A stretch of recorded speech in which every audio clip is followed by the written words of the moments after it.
Asking questions is literally our job, demanding facts and answers, instead of just taking a president's word for it. So you're in Ohio right now. You've been holding these town halls in red districts across the country. You're saying Democrats need to do a better job of reaching Trump voters. The issues you identified there were immigration, right, DEI, and woke. You think Democrats' problem was that you just didn't do a good enough job explaining the policies, and not that voters simply didn't just reject what you were selling, particularly on immigration, I wonder? No, on immigration, what we were asking for is a bipartisan policy that strengthens immigration control. Tim Walz walked into that CNN studio expecting an easy, friendly interview. But instead, Jake Tapper flipped the switch, and the whole thing turned into a tense showdown. Imagine walking into a job interview thinking it's a relaxed chat, only to hear your resume being read out loud on live television. That's the kind of moment Walz suddenly found himself in. His confidence faded fast, like a hot pocket overheating in seconds. And from that point on, the situation slowly unraveled, playing out in dramatic fashion right in front of the cameras. Not only Biden, but Kamala Harris was heralding Bidenomics, pretending that there wasn't a problem at the border. And then fundamentally, this idea that President Biden was up for another 4 years of the job, while Americans in poll after poll for year after year were saying he's too old to do the job. Your party stood against all of those things. Look, Joe Biden coming in. Before we go any further, hit that like button and subscribe, because you're definitely going to want to see how messy this gets. Watching Tim Walz sit down with Jake Tapper felt like sending a kid into a spelling bee armed with nothing but crayons. The nerves were obvious even before the first question landed. He walked in trying to look confident, but quickly tripped over his own talking points, stumbling through the moment like an uncle attempting breakdancing at a wedding. The whole thing turned into pure secondhand embarrassment. Don't you think your party needs to acknowledge that President Biden was not up for the job of running for re-election, and that this was a major mistake by the He made that decision. I know, but you all went along with the idea that he was up for it, and he wasn't. And everybody saw it, and the country rejected it. This wasn't just bad. It felt historic. Not a small mistake, but a full-on televised faceplant. Tapper didn't even push that hard. He asked simple, straightforward questions, and Walz started spinning like a Roomba stuck under a couch. His answers came out half gibberish, half political tap dancing, all while wearing that nervous grin politicians flash when they realize the cameras are catching every second of the meltdown in crystal clear 4K. We are in this unprecedented situation right now because Democratic voters had a deep lack of confidence in President Biden's ability to serve another term. And this is a point that your fellow Minnesota Democrat, Congressman Dean Phillips, was trying to make when he challenged Biden in the primary. You belittled his effort. You called it a political sideshow. You called it a crazy thing. But wasn't Dean Phillips actually right? Wasn't he bringing up an issue that was correct, and you were on the wrong side of that? Tapper didn't hold back. He pointed out that Walz had called Dean Phillips' challenge to Biden a sideshow, and then asked the obvious question, wasn't Phillips actually right? Walz tried to laugh it off, like a substitute teacher pretending everything is under control while the classroom is clearly on fire. He showed plenty of confidence but very little preparation. The difference here was that the audience wasn't a room of students, it was the voters. And the teacher at the front of the room was Tapper, calmly ready to fact-check every shaky claim with a polite smile. I think that you're the one that set this tone, and there's this shift. The Harris campaign seems to be following your lead, echoing this language. Why do you think weird is a more effective attack line against Trump than what Democrats have been done previously, which is argue that he's an existential threat to democracy? Yeah, and it's an observation on this. And being a school teacher, I see a lot of things. But my point on this is people kept talking about, look, Donald Trump is going to put women's lives at risk. That's 100% true. And I think what we allowed ourselves to do is we got timid. And then when we got power, we didn't pass things that improved people's lives. This whole idea, I think the Democratic Party gets theoretical, talk about food insecurity. People are hungry, get them. Then the conversation shifted to the economy. Walz tried to pitch Minnesota as a place of fiscal genius, but the explanation sounded more like a budget-themed magic trick. One moment he was praising economic growth, the next he was stumbling through talk about deficits, like someone nervously explaining why their credit card statement looks like it came from a wild weekend in Vegas. And Tapper just sat there with that familiar look, the same one you give when the waiter brings something to the table that clearly isn't what you ordered. Say she's not here to say I told you so. although obviously that's what she was saying about all the Trump chaos. We're seeing, I have to say though, what does "I told you so" really mean here? I mean, people heard her message. They did not vote for her. She lost every battleground state. You yourself have criticized the Harris-Walz campaign for being too cautious. She may have told the American people, she may have warned the American people, but she didn't do it compellingly enough to win. Inflation was next. Walz talked about it like it was some kind of myth invented by struggling families. Meanwhile, people across the Midwest are counting every dollar for gas and groceries. Yet he described Minnesota like it was some kind of Silicon Disney Valley. The message sounded like, "Don't worry about your wallet, just trust me." But that's not leadership. That's more like pure clown energy. Then came the border issue. Same familiar script, right up until reality rolled in like a bus.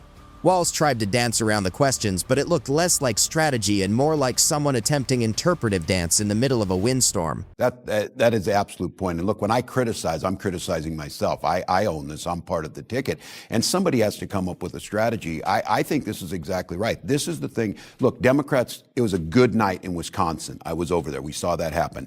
Donald Trump's doing this. Just to be clear, nobody on the Democratic side is celebrating this, and those folks in the street are not celebrating that Donald Trump's making all these errors. I think what the vice president's saying is that was pretty self-evident that he was going to. This wasn't just a personal stumble, it was a full-blown party crisis.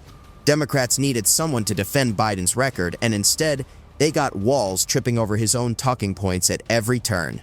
You can bet the White House staff were watching with their faces buried in their hands. What was supposed to be a strong defense quickly turned into a cautionary tale. Never send Tim Walz on national TV unsupervised. Stood against all of those things.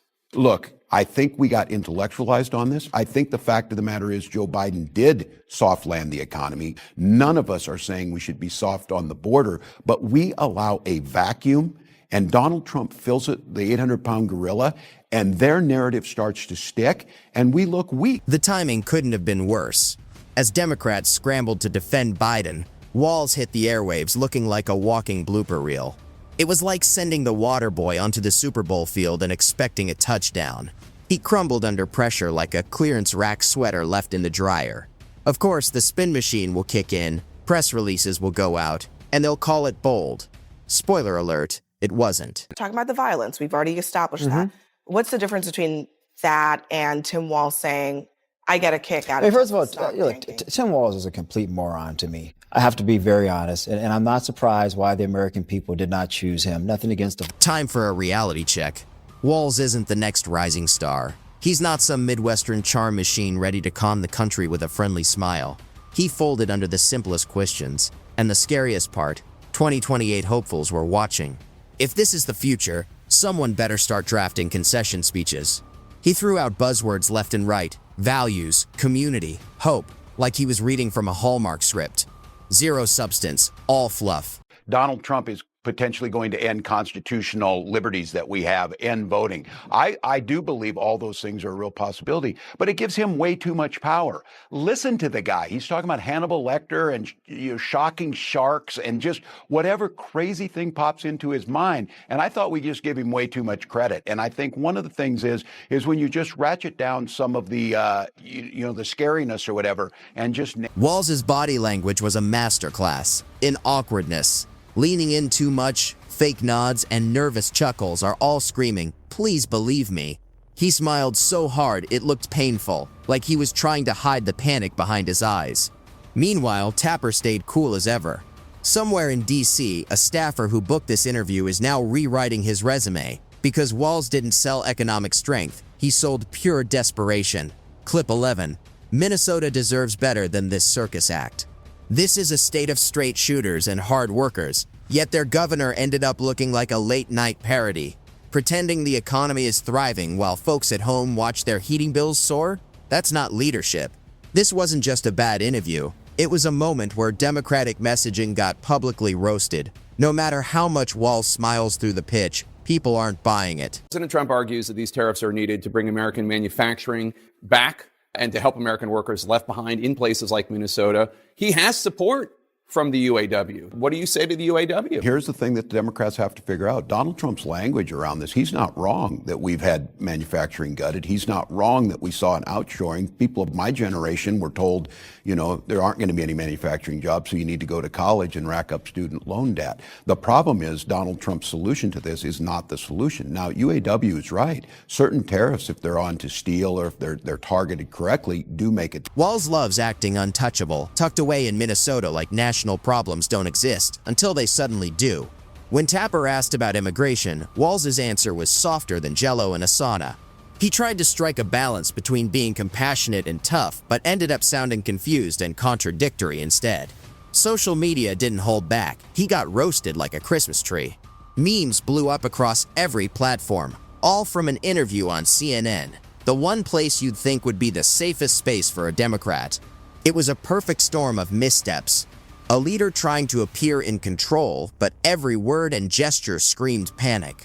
People weren't just criticizing him, they were sharing, laughing, and questioning whether he's ready for the big stage at all. You said that you carried weapons in war, but you have never deployed actually in a war zone. A campaign official said that you misspoke. Did you? Well, first of all, I'm incredibly proud. I've done 24 years of wearing the uniform of this country. Equally proud of my service in a public school classroom, whether it's Congress or the governor. He's a liar. My record speaks for itself, but I think people are coming to get to know me. I speak like they do. You disgust me. How can you live with yourself? I speak candidly. I wear my emotions on. Republicans didn't even have to lift a finger. Tapper practically gift-wrapped the campaign material for them. Walz walked right into it and got ambushed, and he basically self-destructed on live television. It was like watching someone hand over ammo to the other side while smiling the whole time. Sure, he can handle parades, ribbon cuttings, and carefully staged photo ops, but put him under national pressure, and he folds instantly. This wasn't just a stumble, it was a full-blown political treadmill accident.